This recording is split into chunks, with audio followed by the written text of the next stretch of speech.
হায়দ্রাবাদ নাকি ব্যাঙ্গালোর? আইপিএল এর 41তম ম্যাচে জিতবে কোন দল? জানালো খালাসিটিয়া।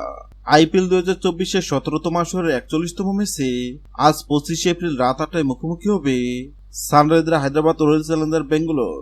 কিন্তু এই দুই দলের মধ্যে 41তম ম্যাচ জিতবে কোন দল, সেটি নিয়ে ভবিষ্যৎবাণী করল জেতিসিটিয়া। গত 22 মাস শুরু হয়েছে আইপিএল এর 17তম আসর। 17তম আসরের প্রথম 7 ম্যাচের মধ্যে 2 ম্যাচে হারলেও বাকি 5 ম্যাচ জিতেছে হায়দ্রাবাদ। অন্যদিকে নিজেদের প্রথম 8 ম্যাচের মধ্যে 1 ম্যাচ জিতলেও বাকি 7 ম্যাচ হেরেছে ব্যাঙ্গালোর।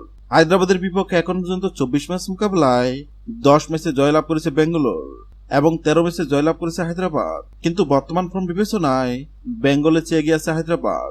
আর এই দুই দলের মধ্যে 41তম ম্যাচ জিতবে কোন দল, তা নিয়ে ভক্ত সমর্থকদের মনে উত্তেজনার শেষ নেই। আর এবার এই দুই দলের মধ্যে 41তম ম্যাচ জিতবে কোন দল, তা নিয়ে ভবিষ্যৎবাণী করল জেতিসিটিয়া।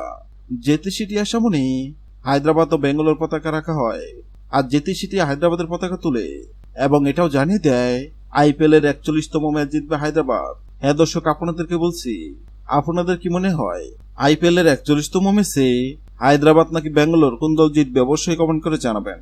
ভিডিওটি ভালো লাগলে লাইক দিবেন এবং সাবস্ক্রাইব আমাদের চ্যানেলের সঙ্গে থাকবেন। ভিডিওটি দেখার জন্য আপনাকে অসংখ্য ধন্যবাদ।